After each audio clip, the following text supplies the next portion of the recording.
All right, what is going on, everyone? Farzine Vasugian here with you for a Super Bowl edition of the Chief Zone podcast.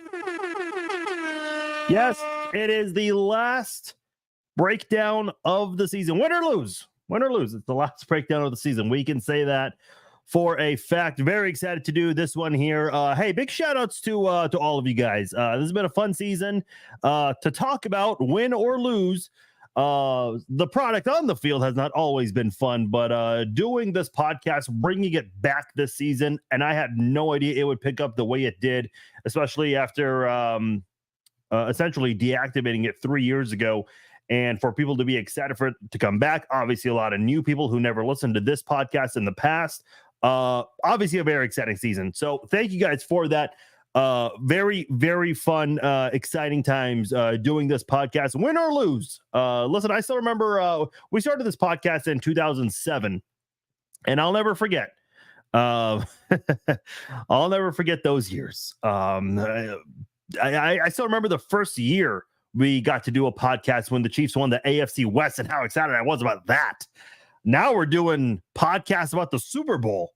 So this is definitely times have changed. What's that meme?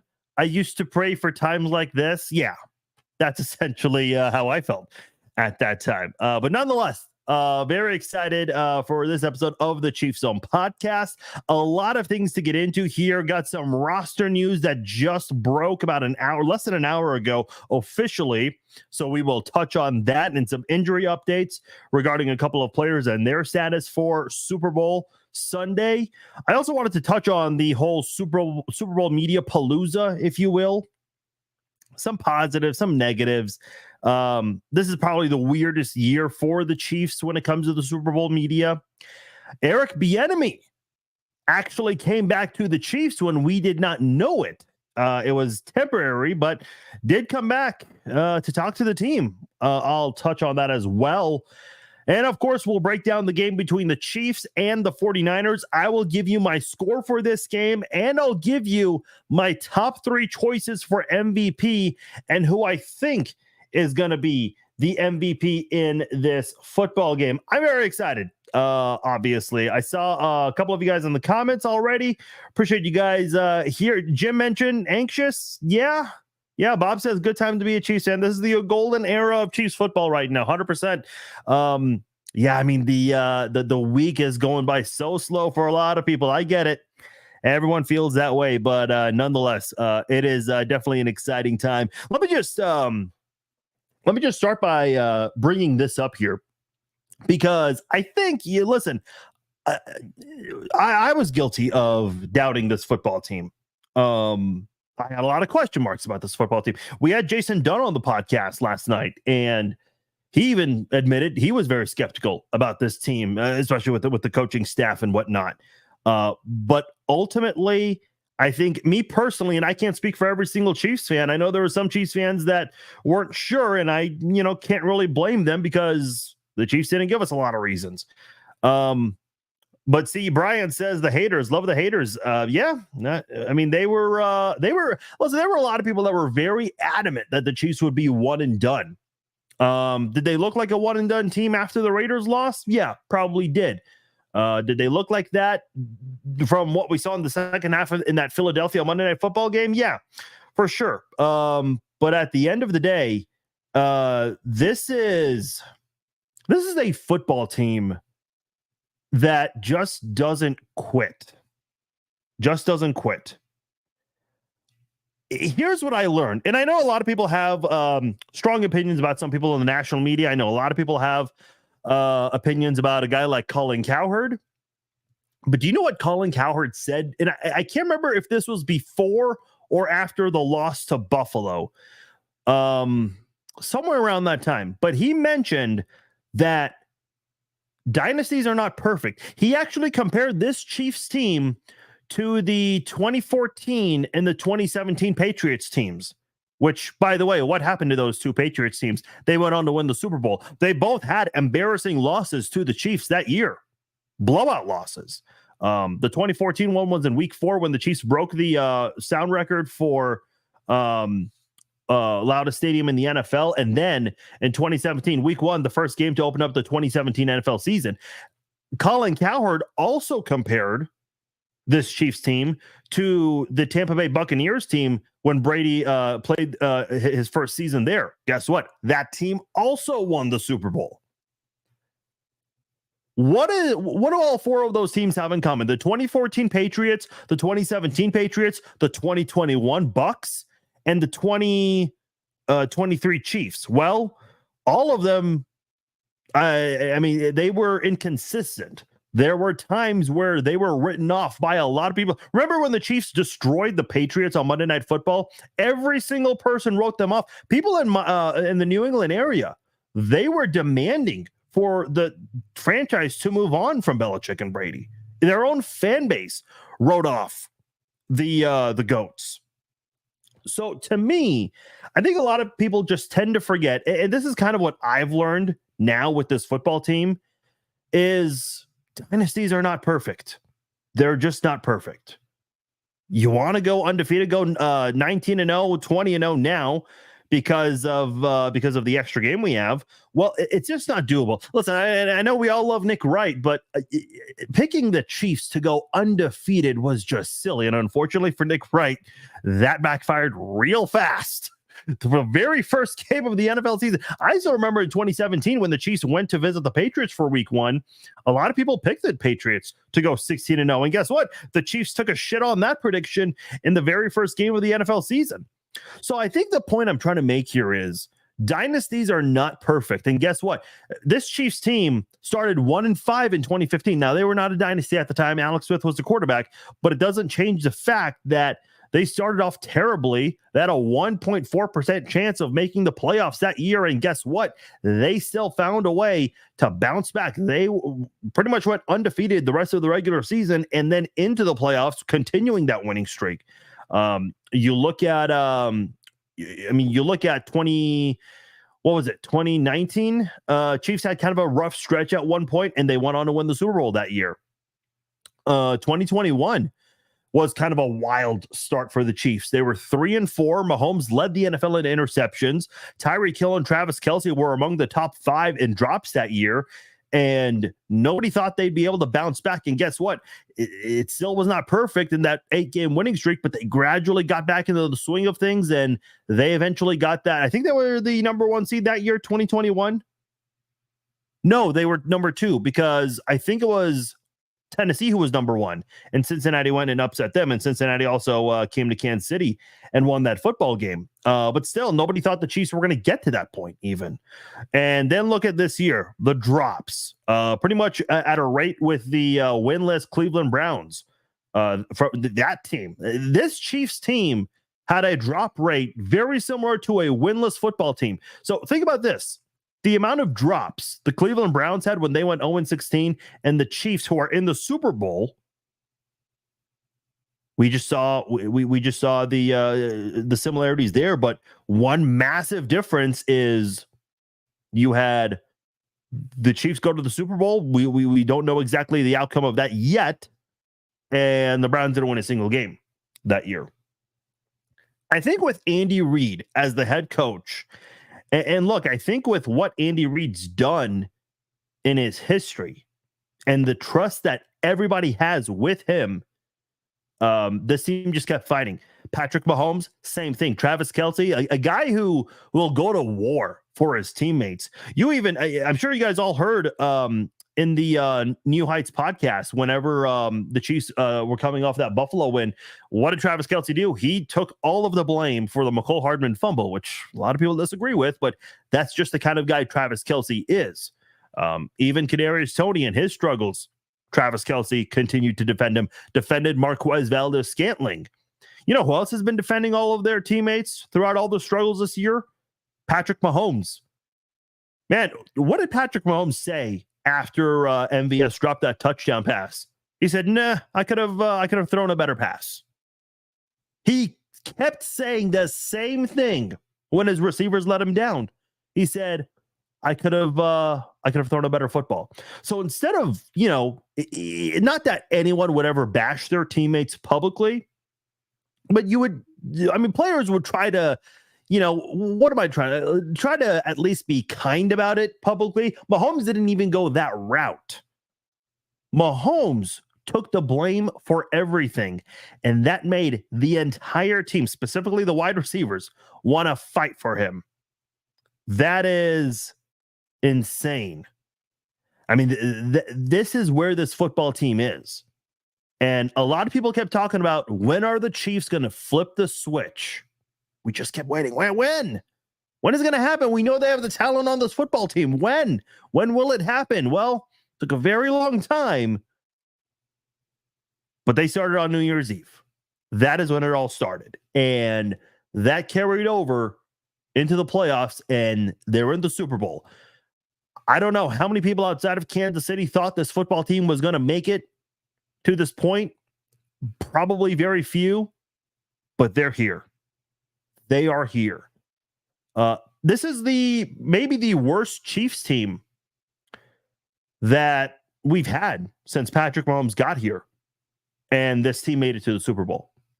Think about this. In all of the 6 years, Patrick Mahomes, and I mentioned this after the Chiefs beat the Bills, all 6 seasons with Mahomes, you have reached at the very least the AFC Championship game. The things you're doing with this football team. I mean, in Patrick's first year as a starter, third highest scoring output in NFL history. And last year, a rebuilding year, because Tyreek Hill was no longer on the team, Mahomes damn near wins the MVP award unanimously.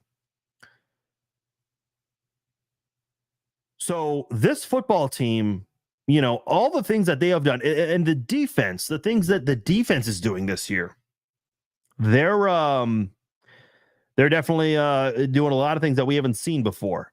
That's unfortunate, because if you had this defense in the 2018 offense, boy, I mean, you probably go undefeated. I mean, I don't know. It's a very difficult thing to do. But again, this whole thing with dynasties, everyone talked about how it's hard to host the AFC Championship game 5 years in a row. It's not easy. If it was easy, you would see a lot of people doing that by now. I think the Chiefs had already broken that record when they had it 4 years in a row at home.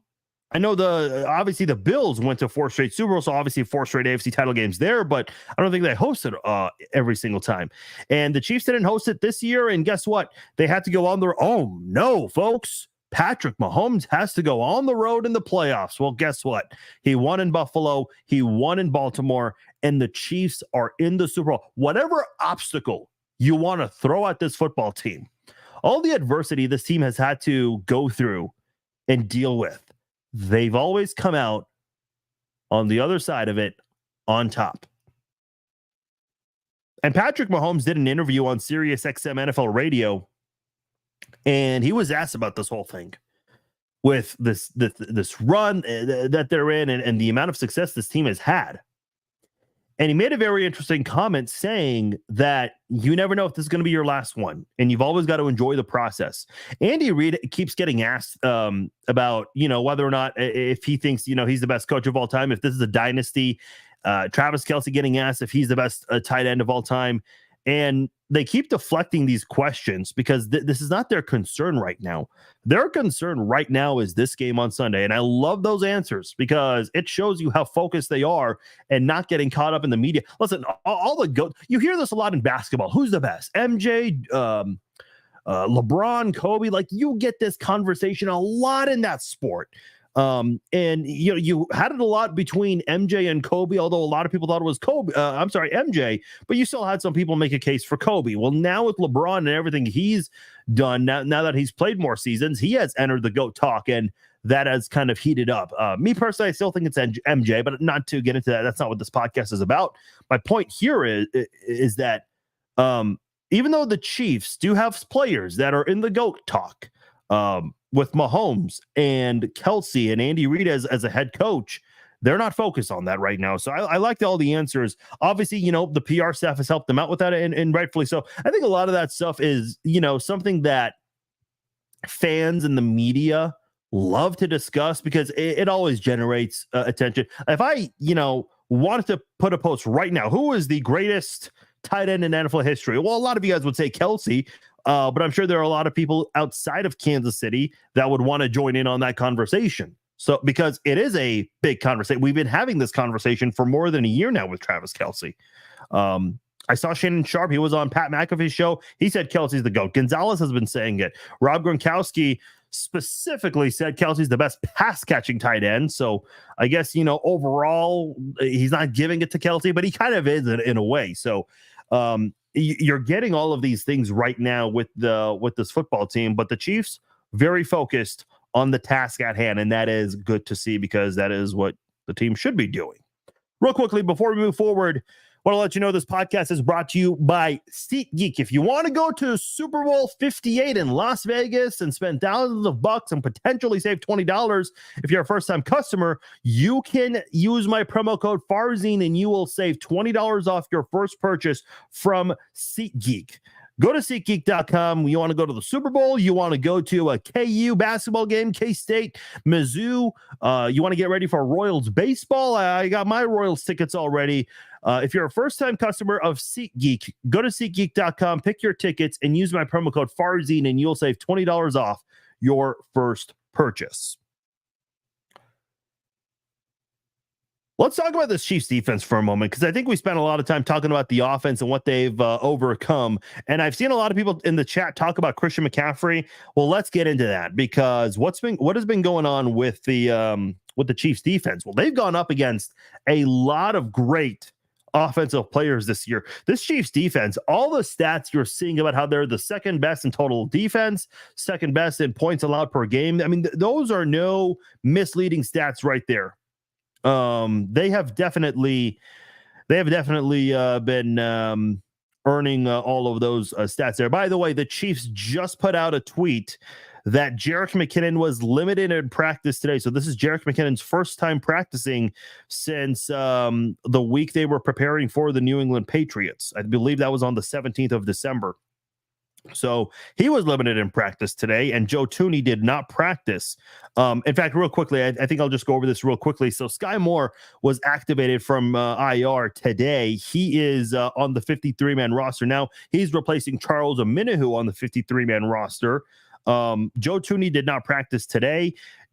Andy Reid did say that Jerick McKinnon playing would be slim, but starting off practicing is certainly a good start. So if Jerick McKinnon is able to go on Sunday, he'll probably take Joe Thuney's spot on the roster for the final game of the regular season. So just something to be aware of as the Chiefs had their first full practice of the week, getting ready for the 49ers on Sunday. I'm trying to pull up the list here. So here are the list of players the Chiefs have gone up against. Amon-Ra St. Brown, a lot of great pass catchers. Amon-Ra St. Brown, Christian Kirk, DJ Moore, Justin Jefferson, TJ Hawkinson, tight end, Keenan Allen twice this year, or just once, I think.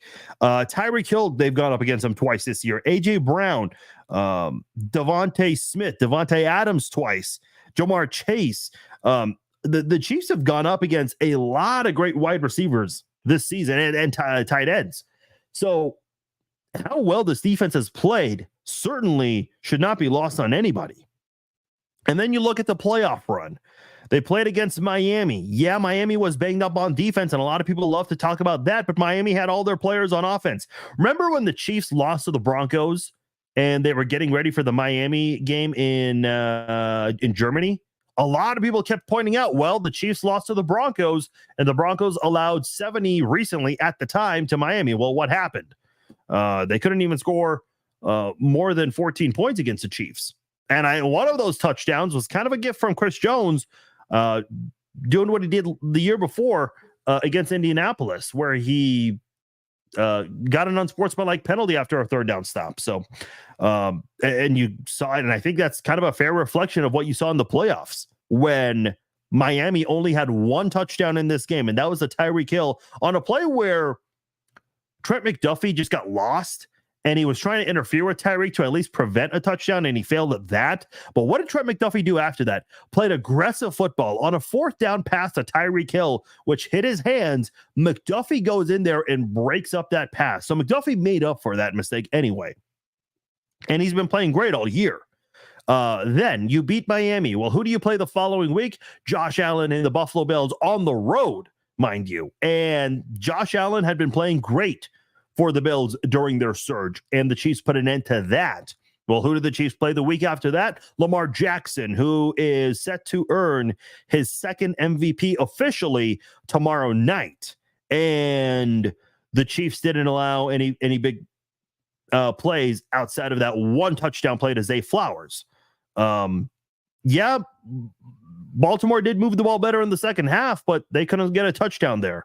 L'Jarius Sneed making up for that big catch allowed clutch, forcing that fumble from Zay Flowers, which according to the conspiracy theorists, the referees and Taylor Swift made Zay Flowers fumble that football. What do you know? So you've gone up against, Josh Allen and that mighty team, Miami Dolphins, and everything they have offensively. And by the way, one thing about the Josh Allen Bills game, they did not have an offensive play more than 18 yards. No big plays in that football game. None. Lamar Jackson, MVP, held him in check. And now you're facing a very loaded 49ers offense, the most loaded, the offense that has the most depth that you will face all year on both sides of the football, offense and defense. But we're just talking about the Chiefs defense right now. And you look at Christian McCaffrey, the things that he has done this year, the yardage, more than 1,400 yards, by far the leader in rushing yards this season. And then you look at the fact that he scored in every game except for 3 games this year. Definitely going to be the best player the Chiefs will have faced. Yes, Lamar Jackson was the MVP this season, but I do think Christian McCaffrey is the best player who the Chiefs are going to be going up against this season. This is just another test for Kansas City's defense. Has the Chiefs defense, the Chiefs defense, the big weakness, 2 of them, I would say. The biggest one is they don't do a great job of stopping the run. They're not terrible at it. That's just, if you want to nitpick, that's just the first thing you can really go to if you want to talk about a weakness. The other thing is that they don't force a lot of turnovers. They changed that last week when they got 3 against the Ravens. And I did not bother looking this up, and I should have, but I think that's the most they've had in a game this season. 3 takeaways. Which is huge. So you have that to just keep in mind there. Be aware of one thing. This Chiefs defense, I mentioned all the talent they've gone up against this year. They have not surrendered more than 27 points in a game this year. I think the only times they've allowed 20, more than 20, week 1 comes to mind right away against the Lions. The Packers game where they allowed 27 points, and the Bills game where they allowed 24. What am I forgetting? Am I forgetting any others right there? I want to look this up just to be fair. The Eagles game, the Broncos game. Yeah, they allowed 24 against Denver. It doesn't help that Kansas City committed 5 turnovers on offense and special teams. Philadelphia scored 21. Green Bay scored 27. Nobody else scored more than 20 on this team. Nobody. And here's the crazy thing about this Chiefs defense is they have had some sloppy starts this year. So, for instance, you look at the game against what's a good game to pick here? The Raiders in Las Vegas. The second time they played them, the defense was great. It was the offense that really gave the game away. But in Las Vegas, the Raiders got off to a 14-0 start. Against Buffalo, the Bills got off to a 14-0 start, and the Chiefs silenced them essentially the rest of the game. Against the Bengals got off to a 17-7 start, and they looked like they were in complete control of that football game until the Chiefs did something about that. Even in this game against the Baltimore Ravens, allowing a touchdown on the second drive of the game on that busted play, Leo Chenal misses a sack, and Zay Flowers Lamar Jackson finds a wide open Zay Flowers with Nick Bolton in coverage, which is not really ideal, but that's just the way that play happened. So this defense, that hasn't been perfect, but you can hardly look at this defense and say, yeah, they did a lot of bad things to put this team in position to lose. The Packers game might be their worst game of the year. And I would argue that the Chiefs offense did not do them any favors when they were getting field goals a lot in the first half while the Packers were scoring touchdowns. And that was a difference maker in that football game. So Chiefs offense definitely has played better. Is it perfect? No. I mean, they just came off a half where they didn't score a single point. But this is a Chiefs team offensively playing better. And overall, as a team, they're dangerous. Patrick Mahomes said something after, I think it was the Miami Dolphins game in Germany. He said that he made a promise that this offense would fix things and that they would pick it up. And once they do that, that this is going to be a dangerous football team. Now, the offense isn't playing as well as it did last year or in 2018 or in any of these other years where we've had Mahomes. But they're playing much better football recently. They just won on the road against the number one defense in terms of points allowed per game. And we heard all week how tough it is to go to M&T Bank Stadium and how big of a deal it was, how much ticket prices cost. Getting ready to face the, mighty Chiefs with Mahomes. Well, the Chiefs did something about that as well. So here they are, man. They're at this point, and it's been pretty hard for teams to put a stop to this Chiefs team. Good to see. Good to see indeed. I mentioned Sky Moore being activated from IR and possibly Jerick McKinnon. Maybe there's a chance there, although Reed says it's slim. I do want to touch on Kadarius Toney for a moment because we haven't spent a lot of time talking about this, but Kadarius Toney went on an Instagram Live, which was the day of his daughter's birth, also the day of his birthday. So he missed last, what was it? The travel to Baltimore for that. And he just lashed out talking about how they lied about his injuries. And then recently on his Instagram says that they blew that out of proportion. They only showed a clip of that. He did an interview on NFL Network saying that, he was talking about his time with the Giants. I don't know what's going on with Kadarius Toney. And again, I'm no parent, but I would imagine on the day of your daughter's birth, you probably have a lot going on. You're probably tired, probably drained mentally, emotionally, physically, all of those things. And to want to do an Instagram Live when you have a lot of listen, Giants fans, they're still on Kadarius Toney's case to this day because he was essentially a bust in New York. I just don't know why on that day of all days you choose to go on an internet broadcast and you're going to get trolled essentially. And he does a bad job of ignoring it. I don't know. Listen, I remember week one. I was there.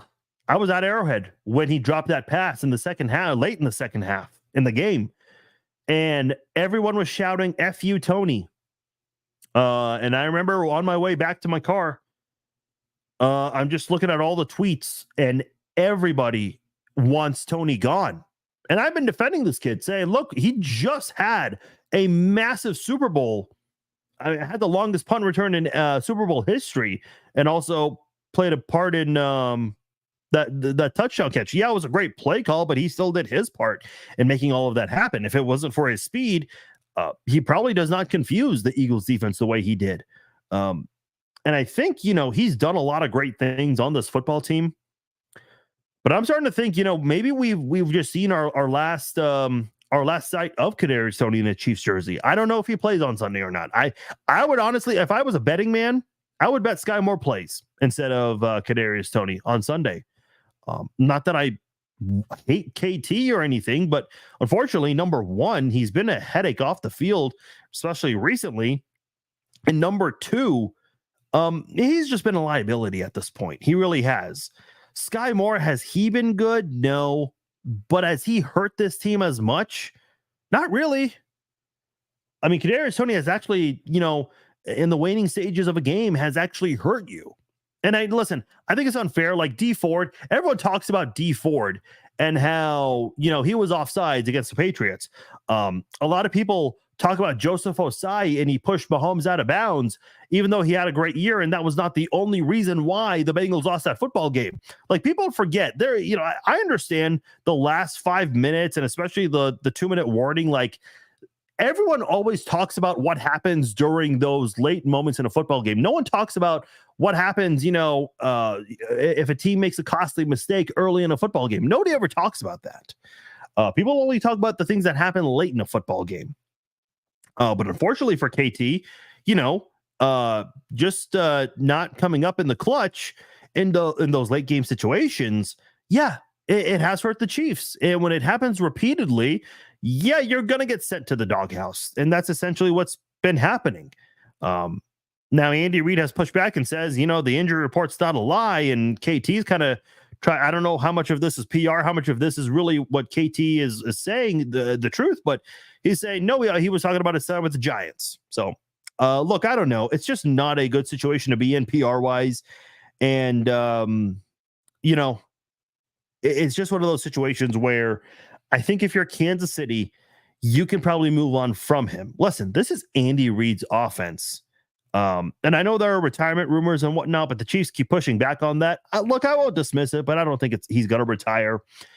I think ultimately, and regardless who your head coach is, I think you've got to just prepare for moving on from guys like Mecole Hardman and Kadarius Toney and start, looking at some college draft picks here, some receivers, because there are a lot of great players who we've seen on Saturdays make plays with the football being thrown to them. Marquez Valdes-Scantling, he's been playing much better lately. I think that's awesome. That's great. But he is he's costing a lot of money for a guy who didn't really play as well as he should have this year as one of the leaders and starters on this wide receiver corps. So ultimately, to me, I think if you have Patrick Mahomes as your quarterback, and if you have a good offensive line, and I think the Chiefs need to reevaluate those tackles in the offseason, I think you can live by drafting a couple of receivers in the draft this year. Maybe you get one in the first round. Maybe you don't. Maybe you think a left tackle would be more necessary in the first round. Fine. I'm not opposed to that. But I think if you're the Chiefs, you can go out there. Let's just say hypothetically, they let go of, let's say they move on from Mecole Hardman, Kadarius Toney, and Marquez Valdes-Scantling. Maybe they move on from Richie James. I don't know. Maybe Justin Watson does not come back. I think you can find a couple of mid-tier wide receivers, guys who just need to be able to catch the football. You don't have to be the fastest player in the NFL. You don't have to be Tyreek Hill fast. You can still do some things in this Andy Reid offense as long as you can catch the football. Again, I just mentioned, if you watch college football, you see wide receivers making spectacular plays on Saturdays. If you go out there and draft a couple of wide receivers, again, they don't even have to be in the first round. You can probably find some good, talented players and succeed with them in the future. So, as much as I love Kadarius Toney's skill set, and I'll say the same thing about Mecole Hardman, it doesn't mean much if you're dropping passes and you have you're guilty of these turnovers happening. Mecole Hardman in the Buffalo game, 2 touches, 2 fumbles. Like, come on, man. You can damage teams with your speed. You can't be fumbling when you have all of that talent. Same thing with KT. You can't let the ball just hit your hands and bounce straight to the defender like that. I mean, you let it happen way too many times. So we'll have to see what the Chiefs want to do with that receiving core for Sunday and for the future. Matthew's asking, what do you think MVS having a good day Sunday make KC want to keep him? Yeah, that's a really good question. A lot of people have been asking lately if what the Chiefs are doing right now offensively and how much MVS has stepped up. He hasn't been dropping passes lately. That's great. If he, obviously he had that monster game, or a monster catch, I should say, against Baltimore when the Chiefs offense was lackluster in the entire second half. What did they do on third down to ice the game, put it away? Throw it to Marquez Valdes-Scantling. Now, what if a guy like Marquez Valdes-Scantling has 3 to 4 catches for at least 70 yards? maybe even a touchdown to throw in there with it. It's pretty good. Marquez is a very talented guy. I remember when they brought him and Juju Smith-Schuster right around the same time last year. Juju was signed right before the Tyreek trade, and MVS was brought in right after the Tyreek trade. And both guys have good speed. And both guys, especially MVS, significantly taller. Now, MVS had those drop issues in Green Bay. Didn't really have them last year, but this year those drop issues came back, unfortunately. Cost the team a couple of touchdowns. Obviously, one of them being the big game in against Philadelphia Monday night. But if he has a big game, does he come back with that contract? I don't know. The Chiefs have some things they gotta seriously think about this year with the salary cap. I think you gotta, Donovan Smith, this might be his final year in a Chiefs uniform, his only year in a Chiefs uniform. So maybe there's a possibility the Chiefs either look for a veteran offensive lineman to play left tackle, or they try to find a left tackle in the first round with potentially the 32nd pick this year. So, and listen, let me just say this about the Chiefs, because I'm seeing a lot of, it's funny. I saw this like 3-4 weeks ago from Bengals fans, Raiders fans, Broncos fans. Oh, well, we have we're ahead of you in the draft and you're going to go out early. Well, first of all, if you're in the Super Bowl, probably not a flex that you think it is. Second of all, does draft placement really matter anymore? Like, who is the most notorious player for not being taken in the first round? Tom Brady. I mean, look at the Chiefs who they've drafted in recent memory. Creed Humphrey, Trey Smith, Travis Kelce, not recent, but was a third round pick. Isaiah Pacheco was in the 7th round. A lot of guys who the Chiefs have had in recent memory. L'Jarius Sneed was not a first. I think it was a 4th round pick. So you have a lot of guys that the Chiefs have done a great job of drafting outside of. Yeah, Bob, great point. Brock Purdy. He's in the Super Bowl right now and he's Mr. Irrelevant. So you have all of these players. I look at Puka Nacua this year. I can't believe I forgot this guy's name. Rashee Rice was a 2nd round pick. So you have a lot of great players you can find outside of the first round. The Chiefs have done an outstanding job under Brett Veach in the draft. Yeah, his first draft sucked, but his focus was trying to get the Chiefs out of the hellhole in the salary cap department that John Dorsey put them in. John Dorsey, great evaluator of talent, really was, but terrible when it came to managing the salary cap. So Brett Veach did that the first couple of years. And then once he was able to put the Chiefs in a good spot, then he started drafting well. And you've seen it. You've seen it over time. And I think ultimately, even though the Chiefs are going to be picking either 31st or 32nd in this year's draft, unless they trade, guess what? This Chiefs team can still find talented football players, whether it's with the last pick in the first round or outside of the first round. And I've already given you the names as proof. Yeah, Joshua mentioned Tank Dell. Yeah, good point. So definitely something to be aware of with this football team. I do want to talk about the whole Super Bowl media palooza. I love the Super Bowl media coverage. I really do. I think one thing I've learned maybe recently is that you obviously there are people from all over not just the country, the world, who come to the site where the Super Bowl is going to be to cover this event. A lot of these people in the media, they will not go to the game on Sunday, but they are going to be here. Like, I love listening to Radio Row. I'll just switch channels. Like, I'll listen to the NFL channel on Sirius XM, and then I'll switch over to ESPN and Mad Dog Sports Radio, and everybody's at Radio Row. And then I'll listen to the local station a little bit. I'll listen to A10 and all the stuff they do. And obviously, there are a lot of celebrities like John Taffer, who lives in Vegas, the host of Bar Rescue. Dana White, the president of the UFC, he's making the rounds. He obviously lives in Vegas, and the UFC being there, I'm sure there are a lot of UFC fighters who are taking advantage doing the media. I know WWE is doing a WrestleMania media event tomorrow, and I can guarantee you a lot of the starters that are coming out for that media event, they're going to make themselves available for Radio Row. So I enjoyed listening to all of that. And then I lost my train of thought. the thing I kind of learned recently is you hear questions being asked about the running backs coach or about, a guy who maybe has only played a few games for the Chiefs this year, maybe only a few snaps, but who's the running backs coach for the Chiefs? McCullough,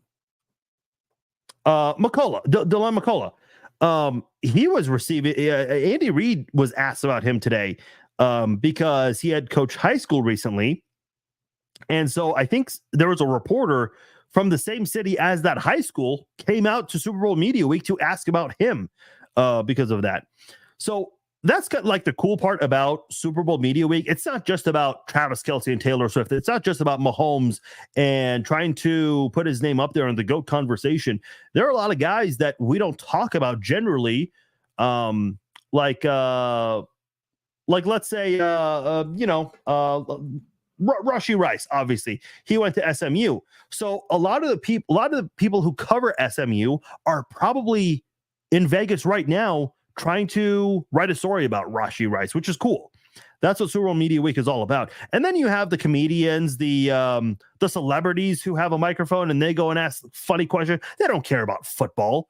Like that Monday night, the Super Bowl Media Night, that's not about football. That is that is more entertainment than it is sports.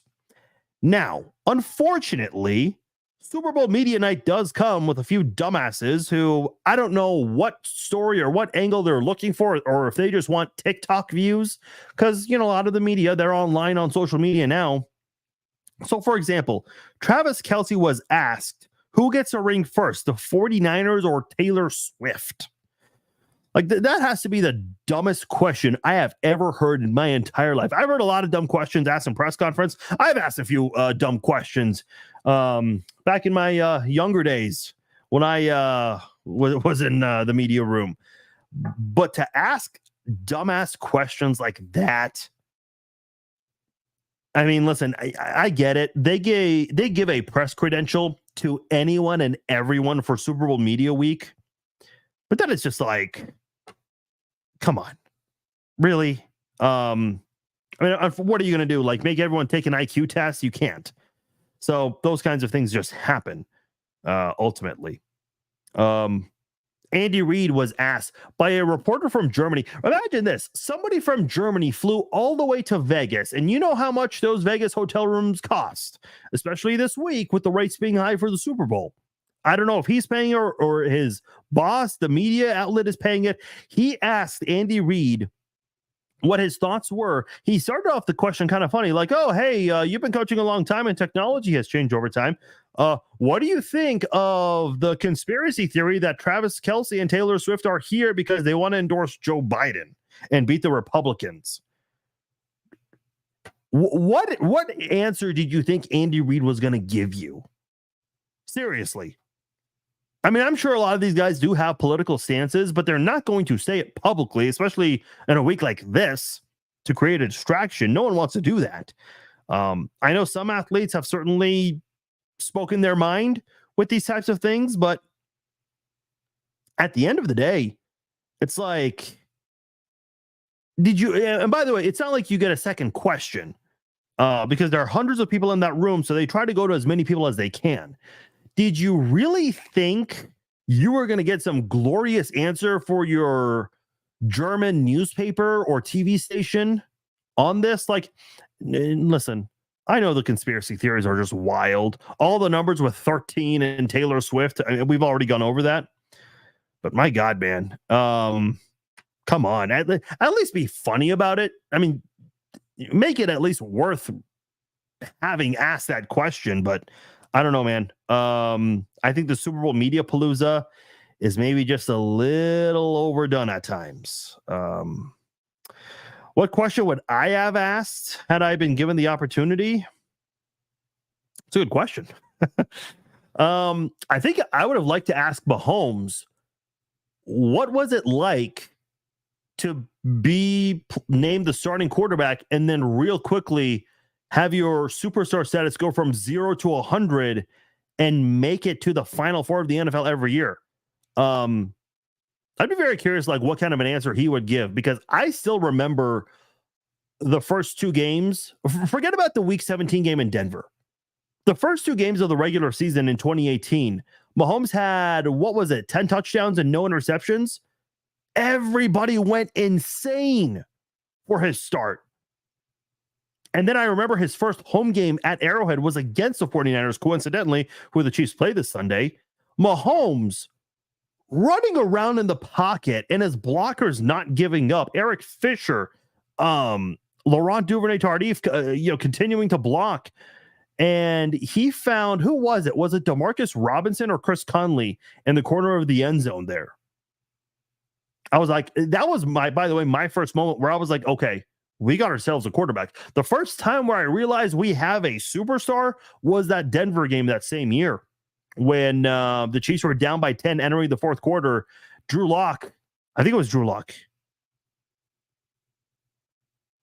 It was either Drew Lock or Trevor Siemian misses a wide open player in the end zone to put the game away and possibly score a touchdown. Miss on that, and the Chiefs, they come back and win the football game, which was huge. So if I had a chance to talk to Mahomes, that would be the one question I would ask, because you only get one question with that kind of thing.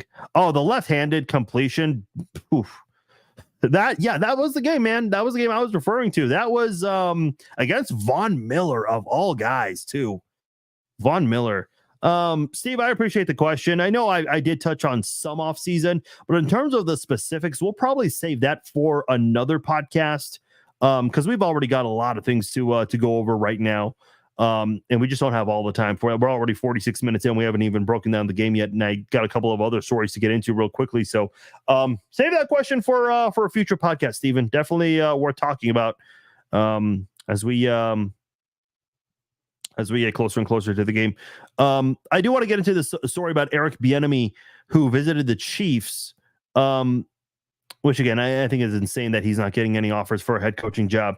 So Eric Bieniemy, if you guys did not hear, he was apparently in one of the team meetings for the Chiefs and spoke to the players, and Mahomes talked about how excited he was about that. Travis Kelce said everyone in the room was excited seeing him come back and talk to the team.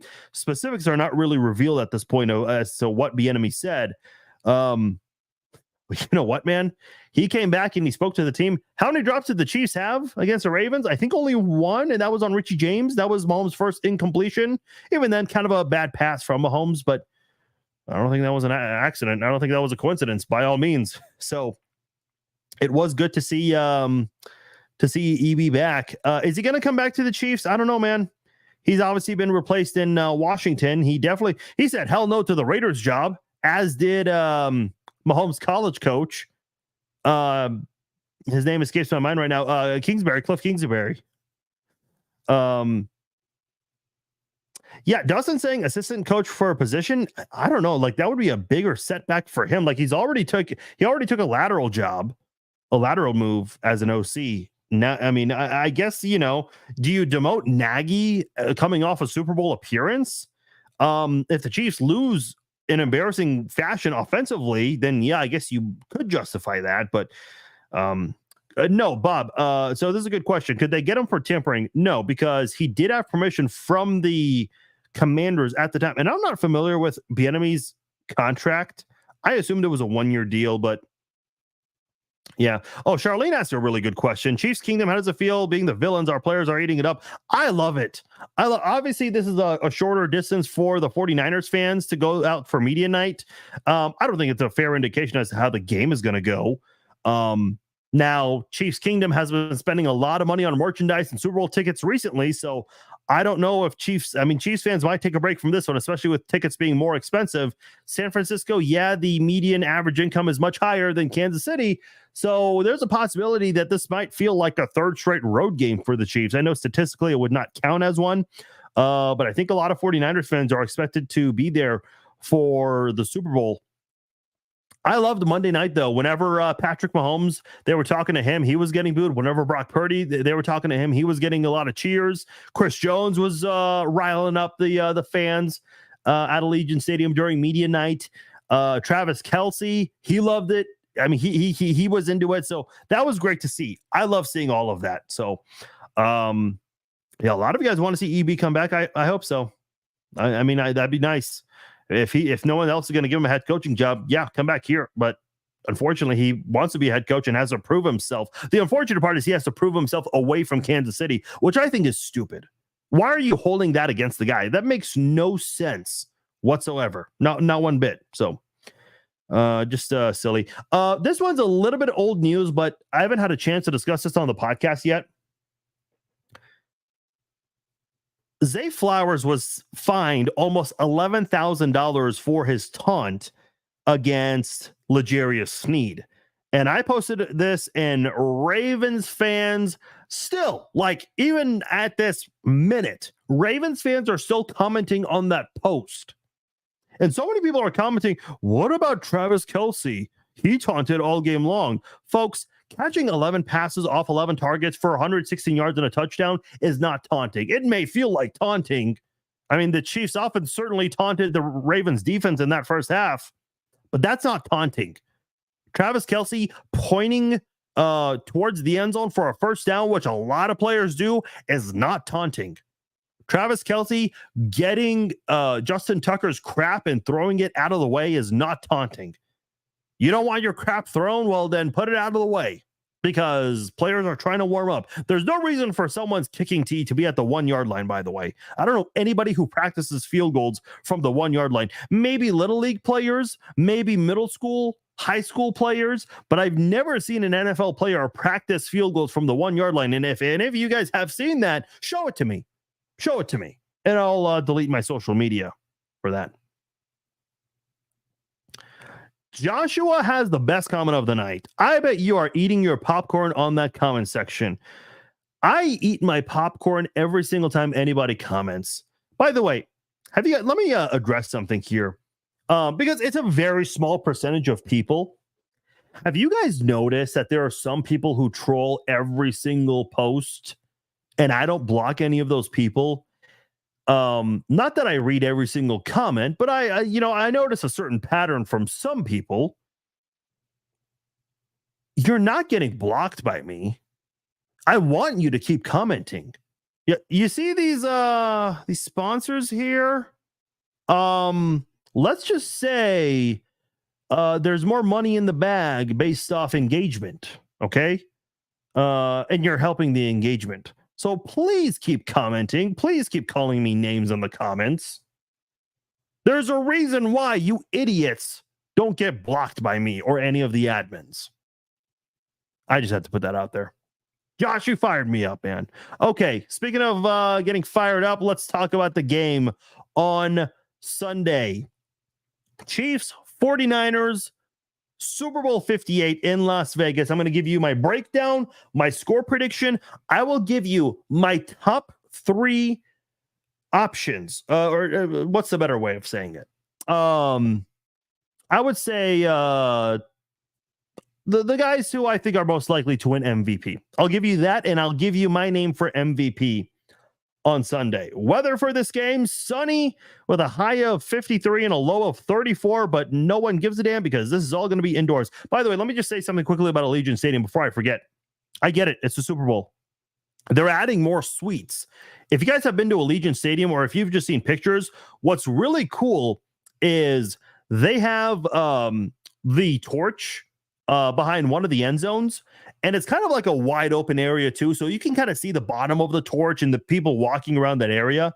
They're adding a bunch of suites in that area, essentially blocking the torch. Now listen, I'm a Chiefs fan, so I don't like the Raiders. Spoiler alert. I just don't like the Raiders, but I do think that torch is pretty cool. In the short time that stadium's been open, that's a really cool tradition. So I don't know if it's going to be completely blocked or what they're going to do. I don't like it, but hey, I get it. I mean, it's the Super Bowl. You have all these suites you want to add for the big game and profit off it. I get it. It's almost like the draft in Kansas City. I hated the fact that Union Station was essentially blocked and covered up because that's where the site was. So they had to change the entire venue of that parking lot, but something had to go, unfortunately. And that was it. Anyway, Jim Nantz, Tony Romo, they're going to be announcing this game. Bill Vinovich is going to be the referee for this one. He's been a referee since 2004.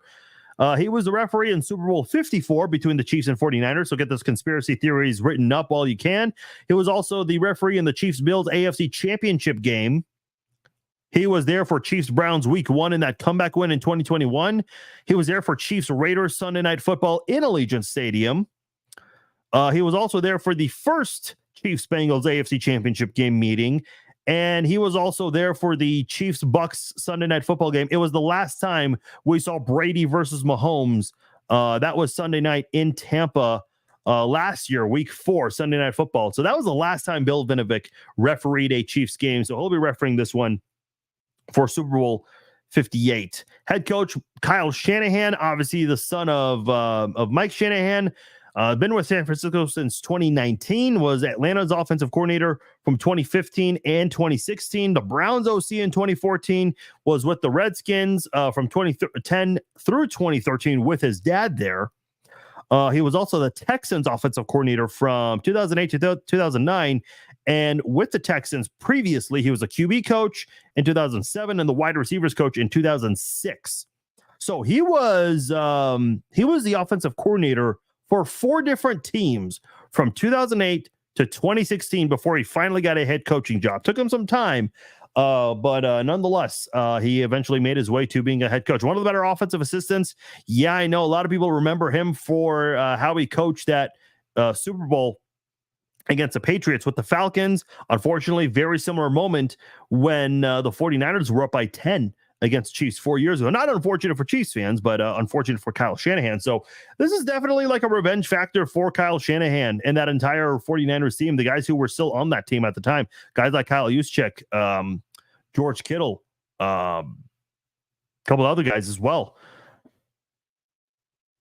All right, let's go to the 49ers offense. So they got a couple of offensive coordinators, Chris Forrester, Clint Kubiak, who looks like he's going to be on his way to New Orleans after this one.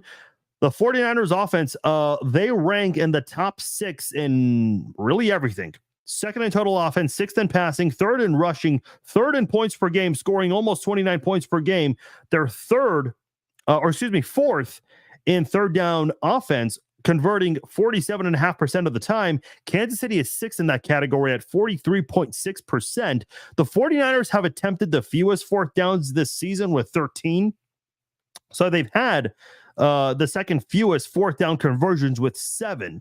So 7 of 14 or 13 this year. They do have the best red zone offense in the NFL, something Kansas City's defense will definitely be tested by. And keep in mind, this Chiefs defense, I didn't mention this earlier when I'm talking about this Chiefs defense, is that they, ever since that December 10th game, the starting in that December 10th game against Buffalo, the Chiefs defense has not surrendered more than 7 points in the second half of any game. And that is pretty huge coming into the Super Bowl. And this is going to be the deepest offense they will face. Look at turnover differential, tied 5th at +10 with the Bengals, Cowboys, and Texans, tied 6th for fewest giveaways with 5 other teams at 18. So they do a very good job of taking care of the football. But that was also the case with Baltimore last week. And you saw 3 turnovers in that game. Brock Purdy, who is 5th in passing yards. Mahomes was right behind him in that category. He had 31 touchdown passes, 3rd in the NFL, 11 interceptions, tied with Matthew Stafford and Jordan Love for 10th most, was sacked 28 times on the season last week against Detroit as they surged in that comeback win. 20 of 31. I said last week, I meant 2 weeks ago. 20 of 31 for 267 yards, a touchdown, a pick, was sacked twice. He also ran 5 times for 48 yards. He also ran 6 times in the Packers playoff game, but only for 14 yards. He was 23 of 39 passing in that one, had a touchdown, no picks in that one. Was sacked just once in that football game. I do want to go to the Week 18 Christmas game. Obviously not a good day for the Chiefs, but not a good day for the 49ers either, where they got destroyed by the Ravens. Excuse me. Brock Purdy in that game, 18 of 32 for 255 yards, no touchdown passes, 4 interceptions, was sacked twice, and the 49ers lose that game 33-19. Purdy started the first 5 games, 9 touchdown passes, no picks. And then they go on a 3-game losing streak, and they were held to 17 points in all of those losses.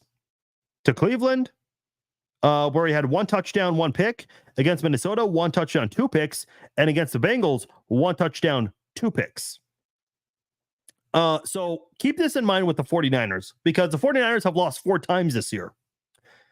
And the 4 times they've lost, Brock Purdy had a multi-interception game in 3 of them. So the 49ers, they're 14-1 whenever Purdy has 1 or no picks.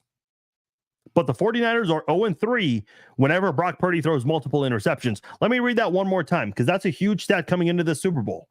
The 49ers are 14-1 when Brock Purdy has 1 or no picks, including the playoffs, by the way. And but however, the 49ers are 0-3 whenever Purdy has multiple interceptions.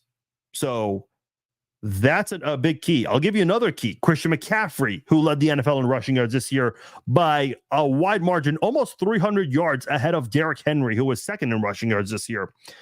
Second in rushing touchdowns among all running backs, 4th in total rushing touchdowns if you include quarterbacks Josh Allen and Jalen Hurts, who each had 15. 83 first down runs on the season. The next closest was Jalen Hurts with 68. And he had just 2 fumbles on the year. He also had 67 catches for 564 yards and 7 touchdowns. So a very active player, both on the ground and through the air. I'll never forget, he had almost 1,400 yards rushing, 15 touchdowns, and 1,005 yards receiving in 2019. So he had 1,400 yards rushing, almost 1,400 yards rushing, and just over 1,000 yards receiving in 2019, his 3rd year in the NFL with the Panthers. So, and you're seeing the 49ers utilize that, obviously not to that length, because the 49ers have other weapons, and we'll get into those guys shortly. But this is a very deep offense, and Christian McCaffrey really has added to it. Against Detroit, McCaffrey ran 20 times for 90 yards and a pair of touchdowns. He also had 4 catches for 42 yards, so well over 100 total yards of receiving.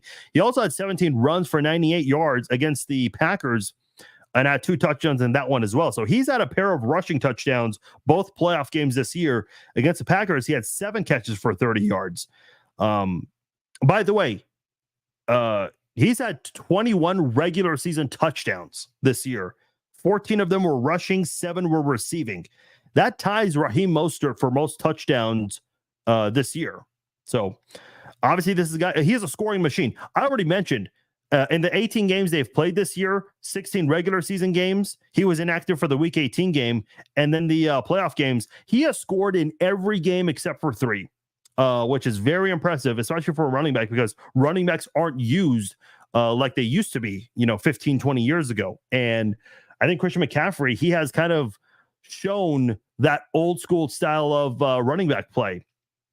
I think Derrick Henry has done that as well, but not to this extent with Christian McCaffrey having as deep as an offense as they.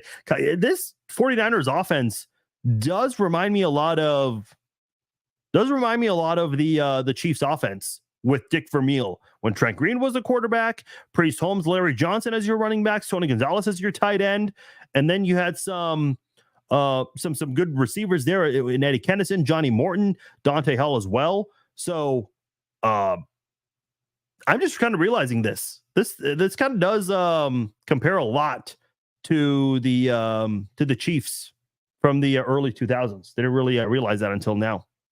But anyway, back to Christian McCaffrey, because if you stop Christian McCaffrey, the 49ers don't do very well. The 49ers are 1-3 when Christian McCaffrey is held to 55 or fewer rushing yards. He had 54 rushing yards against the Bengals. They lost that one. He had 45 rushing yards against the Vikings. They lost that one. And he had 43 rushing yards against the Browns. They lost that one. Now, Christian McCaffrey ran for 51 yards against the Cowboys, but not a big deal because the 49ers blew out the Cowboys in that one. He's had a couple of really good games through the air against the Cardinals. He had 100 yards rushing in both games against Cardinals and also more than 70 yards receiving. But that's the Cardinals. So To me, it's like, those are great, but I also think some of his numbers can definitely be a little high. And listen, everyone plays bad teams. Whenever you get to this point, you can look at some games where you've done very well against. Look at Aiden O'Connell. How many touchdowns did he have against the Chargers in that blowout win where they scored 63 points? I think he had 4. But look at the rest of his overall body of work. They didn't really do very well that year. So, in general, you got to stop Christian McCaffrey. Very few teams have been able to do it, but when they do it, the 49ers are in trouble. You take Christian McCaffrey away and you force Brock Purdy to throw, it's going to be a bad night. 49ers are 0-3 when Brock Purdy throws multiple interceptions, and the 49ers are also 1-3 whenever McCaffrey is held to 55 or fewer yards, rushing yards. So those two, you want to know how you beat the 49ers? You can probably guarantee yourself a win by doing at least one of those two things. If you stop Christian McCaffrey, odds are you're probably going to force Purdy to throw a lot. And that's not a good position you want to be in if you're the 49ers. I like the job Purdy has done. I think he's very similar to an Alex Smith type of quarterback. But if you have to rely on him and Christian McCaffrey's not delivering for you, that's going to be a very long day for the 49ers offense. It's going to be a very long night for them. Kyle Juszczyk, very good fullback. You don't see a lot of fullbacks anymore in the NFL, but definitely a guy that has been a big part in Christian McCaffrey's success this season.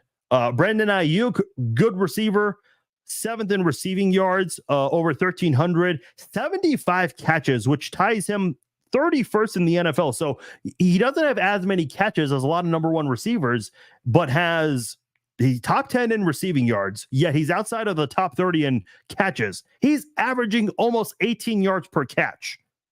Only DK Metcalf and Amari Cooper are the only two wide receivers who even come close to his yard per catch average. So whenever they get the ball to Brandon Ayuk, it's a pretty damn good day for him. Ayuk had 3 catches for 68 yards and 1 touchdown. However, that was against Detroit. However, Purdy missed him 5 other times. He also had 3 catches for 32 yards against the Packers. So he's had 6 catches, but was also targeted a total of 14 times in the playoffs so far. So the connection between Purdy and Ayuk has not been very good in the postseason so far. Not been not ideal. Ayuk has had 7 100-yard receiving games this year. Deebo Samuel, a lot of people thought he was on his way out, but he chose to stay, and it's been worth it for him. 60 catches, 892 yards, 7 touchdowns on the year for him. He had a monster game against Detroit. 8 catches for 89 yards, was more quiet in the Packers game where he just had 2 for 24 yards. Hasn't had a game of over 50 yards since December 10th against Seattle, where he had 7 for 149 yards. And then the week before that against Philly, he had 116 yards and 2 touchdown catches. He did have 2 touchdowns, 4 catches against the Cardinals this year as well. Other guys on that receiving corps, Jawan Jennings, Ray McLeod, who handles a lot of the return duties, and rookie Ronnie Bell, also part of that receiving corps. George Kittle, everyone knows about George Kittle, had the most receiving yards this year for a tight end, 1,020 yards. Not a kind of a setback year for tight ends, but Kittle was the best in terms of receiving yards. Kelce was second with 984 receiving yards. Kittle had 6 touchdowns on the year. He also had 65 catches, which is 10th among tight ends. So again, with the 49ers, the receivers pass catchers, I should say, aren't getting as many catches, but still they find a way to utilize that and get a lot of yards. They've done a really good job with that. Kind of a quiet postseason for Kittle, though. Had 2 catches for 27 yards last game against Detroit, 4 for 81 and a touchdown against the Packers, though. So a better game then. He had a 3 touchdown game against Dallas. I mentioned Dallas. Christian McCaffrey had a quiet game against the Cowboys. That's because George Kittle went off in that game. So that's why you didn't see much of McCaffrey in that football game. He also had 7 catches for 126 yards in the blowout loss to the Ravens on Christmas. So that was the only bright spot really on that 49ers team. Now, this is where I think things get important with that 49ers offensive line. You got Trent Williams, who is amazing. I remember when he joined the 49ers in 2020, a lot of people were hoping that the Chiefs would have signed him. Unfortunately, not the case. 4-time All-Pro, 3 of them first team, 11-time Pro Bowlers since joining, since being in the NFL.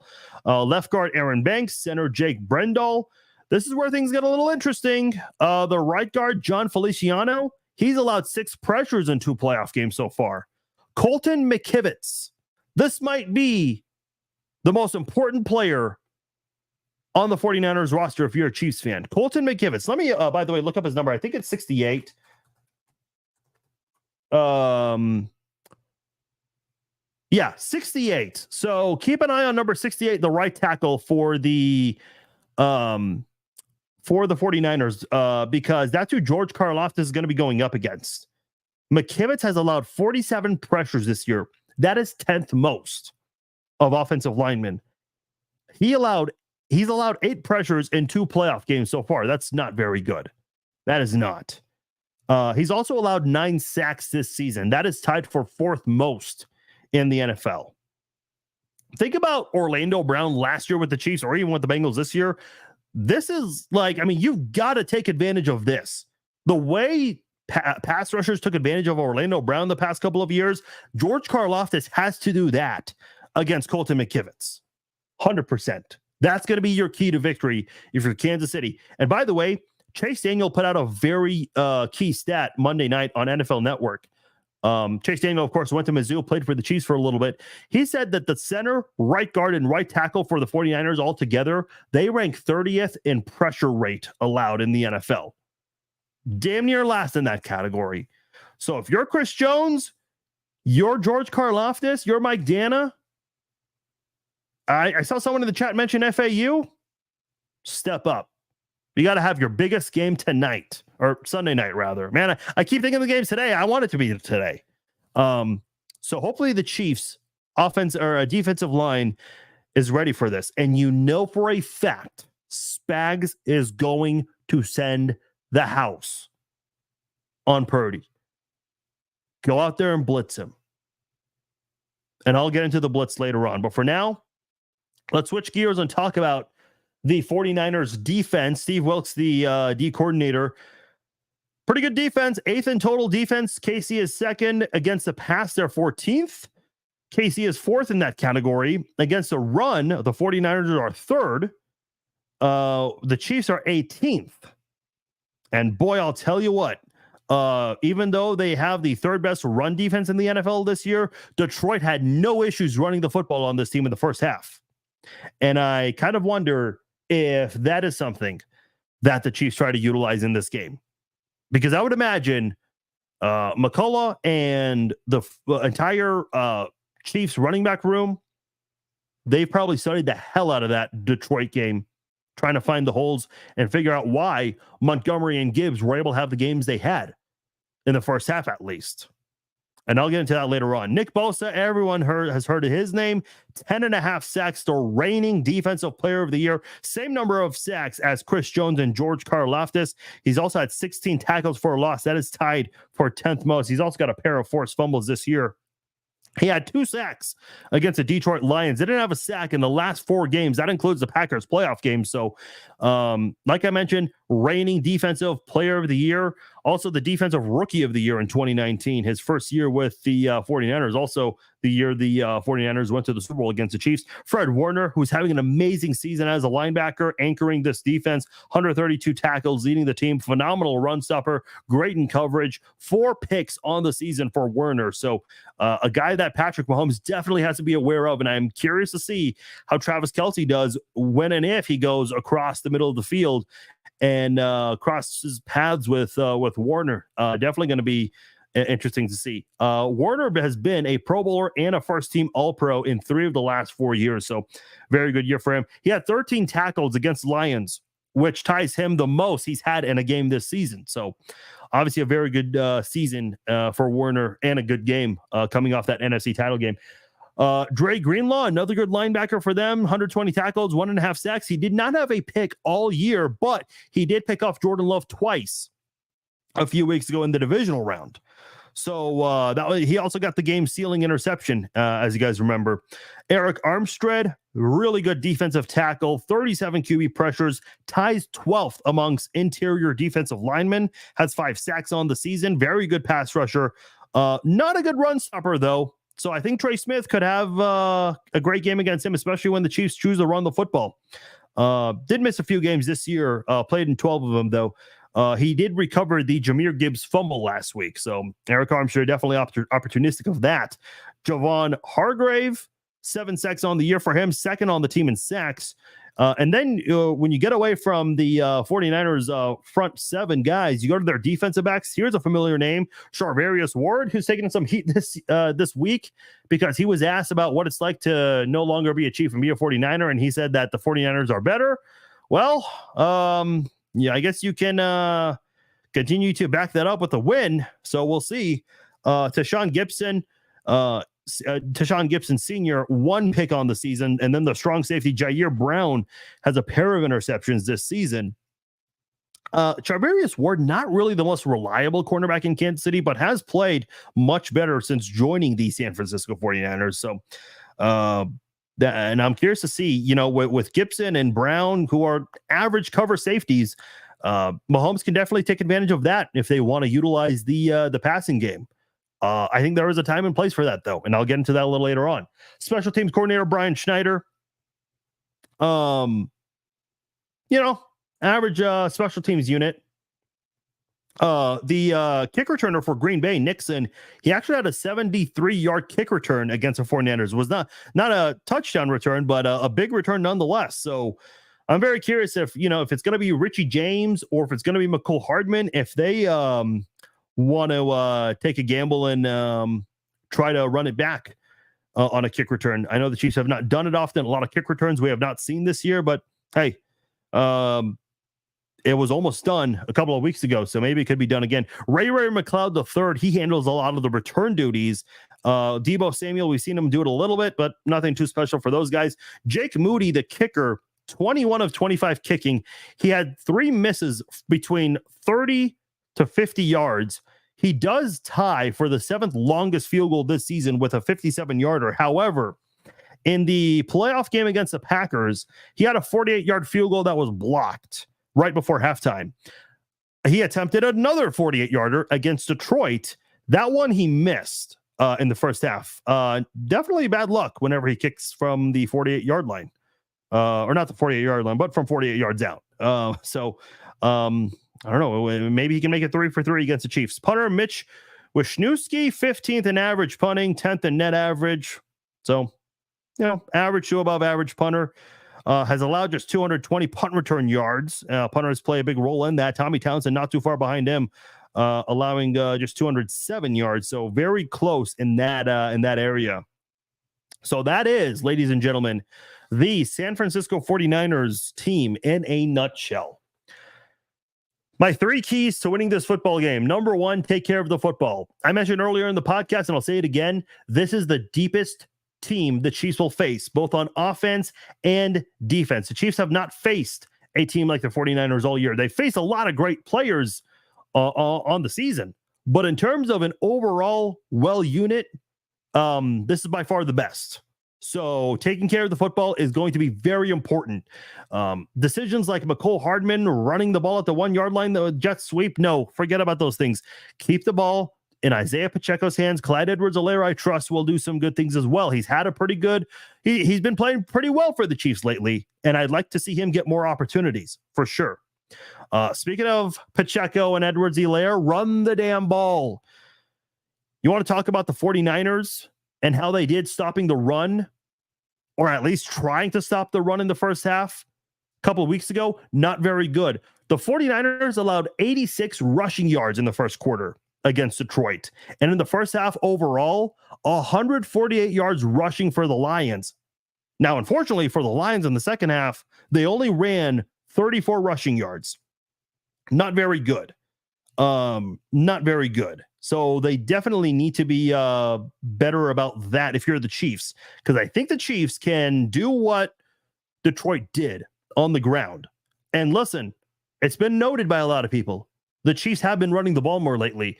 You guys have been telling me for years, why does this football team not run the ball? Why does this football team avoid that? Well, guess what? You're finally getting your wish. And against San Francisco's left side, you got to take advantage of that. That is the side Nick Bosa's on, but that is a side that, you can definitely get a lot of your rushing yards. I know Jawan Taylor has not had the most perfect season, but when you run the ball, you see a lot of good things from Jawan Taylor. So I want to see the Chiefs utilize the rushing game, control time of possession, and do your best to keep it consistent in the second half, because the 49ers adjusted and the Lions collapsed. So you gotta be consistent. I expect the Chiefs to go run heavy in this game. Yeah, I know your quarterback is Mahomes and your tight end is Kelsey. And I think if you run, you're going to open things up for guys like Kelsey, Rice, MVS, Richie James, possibly Noah Gray, who's been getting involved more lately. I'm very curious to see that. Number 3, blitz Purdy. Remember I mentioned the right tackle, Colton McKivitz? Well, guess what? I'm about to give you some numbers here that if you missed it earlier, you'll definitely like hearing. According to Pro Football Focus, Brock Purdy has thrown 11 touchdowns and 7 interceptions when under pressure. Now, the 11 touchdowns ties him for third most, but the 7 interceptions, that is 5th most when under pressure among all QBs this year. So the touchdown number is great. But Purdy has not faced a defense like the Chiefs defense this year. He just hasn't. And that is a fact. He just hasn't. Yeah, you could say the Ravens defense when Purdy threw 4 picks in that game. And I think, we know this Chiefs defense is no fluke.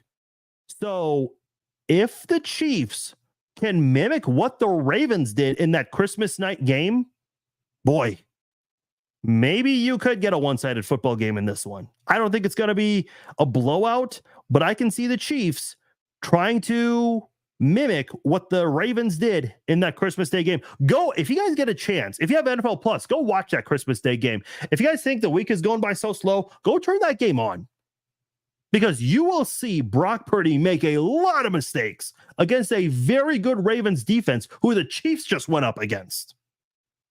And if the Chiefs, and I listen, when it comes to points per game, the Ravens are the best. Chiefs are right behind the Ravens, and the 49ers are right behind the Chiefs. But I do think overall, the 49ers are not as good, nowhere near as good as the Ravens defense. And I know the Chiefs struggle in that second half, and I pointed that out many times this week, in the last 2 weeks, really. So consistency is going to be key for the Chiefs. And I think that's part of taking care of the football, which was key number 1 for me. I did mention Brock Purdy, 7 picks when under pressure, and that is the 5th most in the NFL this year. And let's go back to Colton McKivitz. He's allowed 47 pressures on the season. That's 10th most in the NFL. He's allowed 8 pressures in 2 playoff games. That's not good. He allowed 3 in the Detroit game, 5 in the Packers game. And he just went up against Aiden Hutchinson. So, George Karlaftis can feast. He's allowed 9 sacks on the year. That is tied for 4th most in the NFL this season. So Colton McKivitz, you guys remember when the Chiefs offensive line was not very good against Tampa Bay in the Super Bowl? Yeah, there were a lot of backups in there, but that was what the Bucs did to rattle Mahomes, and it worked. Yeah, Mahomes had receivers drop passes, but still it worked. So you gotta, when you look at Mike Remmers and what he did as a right tackle in that game, allowing all those pressures, you gotta give Colton McKivitz the Mike Remmers treatment. If the Chiefs do that, I love Kansas City's chance of winning this football game. I really do. I'm going to give you my top 3 choices for Super Bowl MVP.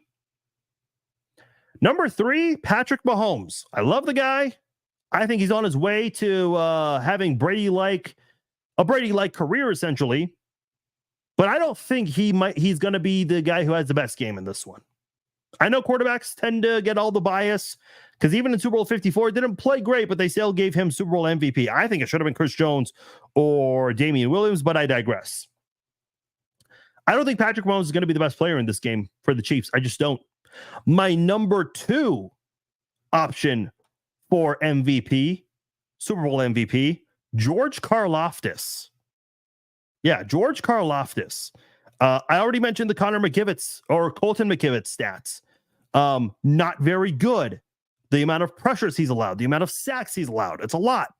And Karlaftis, he had the 12th most hurries among edge rushers this year with 48, and he had 10.5 sacks. So George Karlaftis, man, he's got a good chance to go out there and cause some chaos and terrorize Brock Purdy in this one. My number 1 option for MVP, and I've already put $5 down on this one. And I also did it for Karlaftis as well, so I can increase my odds of getting some money here. But I really love the odds of Isaiah Pacheco to win Super Bowl MVP. The 49ers run defense, yeah, it's the 3rd best run defense this year in the regular season. The Detroit Lions have a really good offense. I don't think it's as deep as San Francisco, though they have a lot of great players. They got 2 good running backs. They got Sam Laporta, very good tight end, probably the best tight end this year behind Kittle and Kelsey. And then Amon-Ra St. Brown and a good supporting cast. And they utilized the hell out of that rushing attack. They absolutely did. And what happened? The 49ers allowed 148 yards just on the ground in the first half. 86 of them in the first quarter. But they made adjustments, and the Lions fell flat in the second half, running only 34 rushing yards. So if you're Isaiah Pacheco, you got to have the game of your life. And we all know how he runs. He runs angry. He's not afraid of contact. He will collide with you. And he does a pretty damn good job of holding on to the football. And he's got some aggressive defensive players here. So I hope at the end of the day that he can hold on to the football, because that'll be key. He got hit hard in the final drive of the Super Bowl when the Chiefs had that game-winning field goal.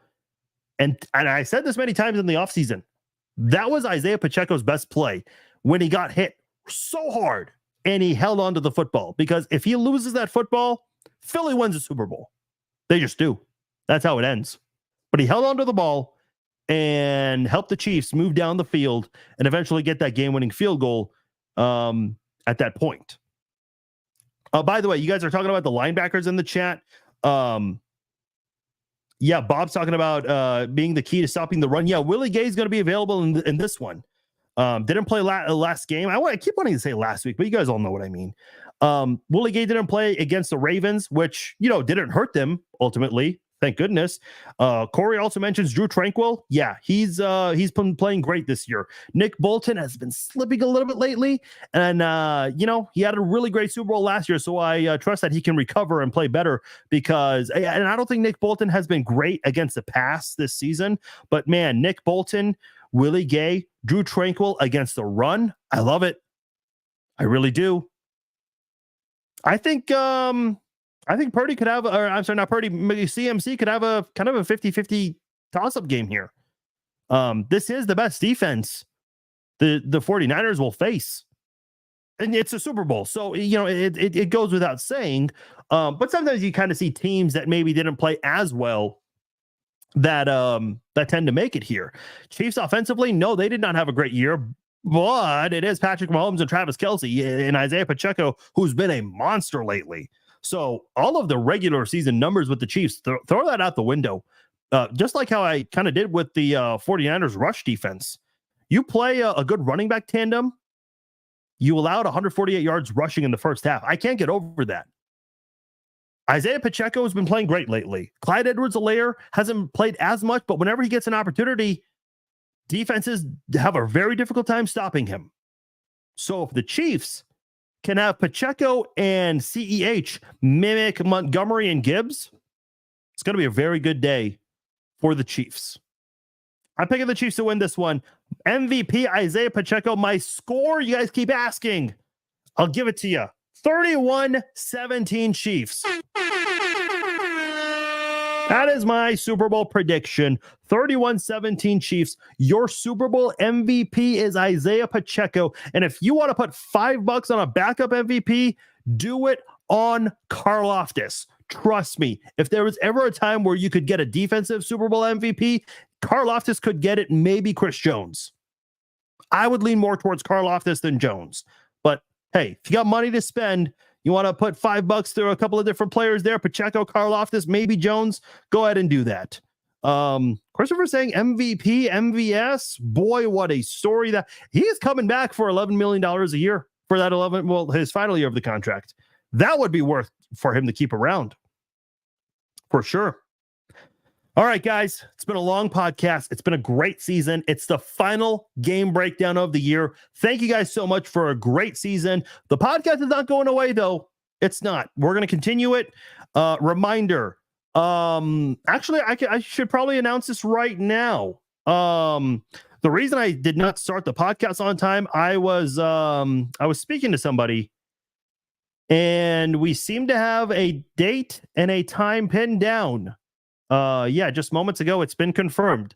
I could show you, but yeah, I don't want to do that. But I do have a Chiefs Hall of Famer. Yes, a Chiefs Hall of Famer is scheduled to come on the podcast Friday evening. Not going to say exactly when. So just keep your phone around. Keep checking the top of the hour. Friday evening, we have a Chiefs Hall of Famer joining the podcast. So stay tuned for that. If you missed the live version of it, it'll be on the podcast archives right away. So be on the lookout for that. Friday night, we will be doing the Red Friday live chat. It'll be the last Red Friday live chat of the season. We may do them into the off season. We'll see.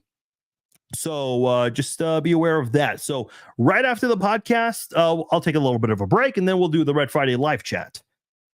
And then Sunday morning, I'm not exactly sure what time, probably 9-10 a.m. I'll be doing a Super Bowl pregame live stream. It'll be at 9 or 10 a.m. I'm not exactly sure when. Just be on the lookout for it. Make sure you're following, you're subscribed. You'll get a notification. And then we will go live at halftime. Not quite sure how long I'll go. I kind of want to watch the halftime show. So we'll do what we can during halftime. And then after the game, if the Chiefs win, I'll wait for the trophy presentation to do our post-game podcast. If the Chiefs lose, on the rare end of the loss, we will go live right away. I won't go anywhere. Unlike a lot of these people who run away when the Chiefs lose, I don't go anywhere when the Chiefs lose. You guys all know that, but I expect the Chiefs to win in this one here. Jason's asking what's the name of the podcast. The Chiefs Zone. If you just search the Chiefs Zone or search my name on Spotify, Apple, you'll find it. Thank you, Bob. I appreciate it. What are you doing for the Super Bowl home large group somewhere? Yeah, I'll have a group at home. Not too big because I got to focus on the game and whatnot. But yeah, I'm already getting materials for the game. I'm excited. I really am. 4 Super Bowls in 5 years. There was a time where I just did not know if I'd ever see a Chiefs Super Bowl, and now I've seen 4 in 5 years. So for all of you who are going to have big parties, whether you're hosting or going, have fun. Please avoid the politics because that's just going to ruin your Super Bowl experience. So just have fun and enjoy the Chiefs winning this football game. So what are we eating? Joe's Kansas City barbecue, baby. That is what I'm getting. All right, guys. My name is Farzin Vasugian. Thank you for watching live on Facebook and in YouTube. If you missed any of the live version, check out the podcast. We're on Apple, Spotify, everywhere where you can find your podcast. So check out the Chiefs Zone, subscribe on there, share the links with your friends. All right, guys, I am out. I will talk to you Friday evening. A Chiefs Hall of Famer will be joining the podcast, and then we'll do the Red Friday live chat shortly after that. I'm out. Peace.